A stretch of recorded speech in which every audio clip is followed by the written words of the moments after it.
Assalamualaikum warahmatullahi wabarakatuh. Alhamdulillah kula saking Mojokerto Gus Bapak Muhtarom niki kula badhe nyuwun penjelasan mengenai bahwa nafsu niku sangat lembut. Ananging pertanyaan kula tasik kula hubungaken kalian qadar wa syarrihi khairihi wa syarrihi minallah. Kalau kita sambungkan dengan ma'asobaka min hasanatin faminallah dan ma'asobaka min sayyatin famin nafsik, niku pripun carane noto niku teng takholi tajalinipun pripun kula dereng paham. Sekaligus pertanyaan niku menyambung, kalau seorang salik berbuat dolim, zalimnya itu baik sesama manusia maupun pada Allah, karena sudah merasa salik berbuat zalim tidak merasa zalim. Dan ini bagaimana cara membedakan bahwa ini zalim ini dari Allah, apakah zalim itu dari hawa nafsu? Karena nafsu sangat lembut sekali, jadi kita nggak bisa membedakan. Aku serang salik pamaning ini, oh nggak apa-apa lah, itu dolim pada Allah merasa nggak apa-apa. Padahal itu sudah terjerumus oleh nafsu yang halus. Makaten matur suwun. Assalamualaikum warahmatullahi wabarakatuh. Waalaikumsalam warahmatullahi wabarakatuh. Antara khairihi wa syarihi minallah, bisyarri wal khairi minallah, dengan ayat yang mana jikalau baik itu datangnya dari Allah, jikalau jelek itu dari nafsumu sendiri, wali nafsik. Itu bagaimana? Ini memang kayaknya tabrakan Pak ya. Dua ayat ini wahyu Allah kelihatan tabrakan. Kita kalau melihat kacamata syariat mboten paham, akhirnya kita mengindikasikan dua ayat ini tabrakan. Tapi jikalau kita mau sedikit aja melihat keasliannya, enggak tabrakan. Kalau kita melihat dari kacamata hakikat itu hanya memandang Allahnya, boten memandang zahirnya makhluknya, maka ketemu Pak. Ketemu. Nafsu, nafsik, nun faksin. Diri siapa?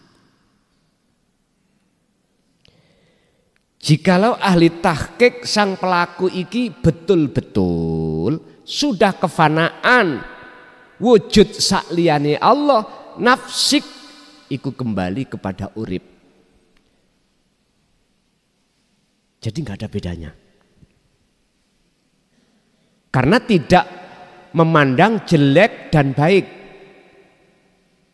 memandang aslinya sang pelaku. Kalau kita memandang makhluknya pasti akan muncul baik dan jelek. Tapi jenengan kalau memandang hidupnya, kalimat jelek dan baik itu mboten muncul. Mboten muncul. Karena apa? Wong selain Allah nggak ada. Lah barulah ini nggak ada satu pun ayat satu dengan yang lain yang gap, nggak ada. Itu sebuah proses aja Pak. Kita kalau di syariat memang begitu. Kita belajar untuk kalau baik datangnya dari Allah, kalau jelek itu datangnya dari diri kita sendiri. Itu maksudnya supaya kita mudah ngaku elek di mata Allah. Sing apik iku cuman Gusti Allah. Supaya kita nanti mudah menetapkan sifat Adam tidak wujud pada diri kita. Sifat lemah pada diri kita. Sifat mati pada diri kita. Sementara kebalikan dari sifat wajib kita itu menjadi sifat Allah. Arahnya ke situ aslinya. Kalau sudah sampai di situ, maka manduk-manduk. Oh iya, mosok ya tumon Gusti Allah nyolong. Mosok ya tumon Gusti Allah itu berbuat jelek. Ternyata Pak, semuanya klebu sifat wenang jaiznya Allah pun satu. Berarti kita harus bertajali Pak. Duduknya di tajali baru connect. Dua ayat ini enggak tabrakan. Terus yang kedua apa tadi? Dolim. Bon. Dolim atau maksiat itu ada dua. Ada dolim secara syar'i, ada dolim secara hakiki. Ada perilaku dolim dilakukan jasmani, ada perilaku dolim dilakukan rohani. Atau gampangnya maksiat inilah. Kalau maksiat jasmani udah maklum di dalam hukum syariat, nggak usah saya urai. Tapi maksiat ruh adalah kita lalai dari Allah. Berarti kita di zona keluar dari akad. Lah berkenaan dengan si salik untuk menandai dolim iku gak dolim bagaimana? Tinggal dolim pundi. Ada Pak, si salik ahli makrifat iku dohire ahli maksiat. Mohon maaf ya, ini belum bisa diterima oleh orang syariat. Tapi tidak maksiat dia. Secara rohaniah dia tidak ada. Kan dia duduk di tajalli. Cuman pertanyaannya, betul enggak hatinya si salik tadi duduk di tajal? Itu jawabannya pada diri kita masing-masing. Contoh. Kalau niki sobo lokalisasi. Betulkah rasa sing muncul dalam hati saya itu akunya Allah?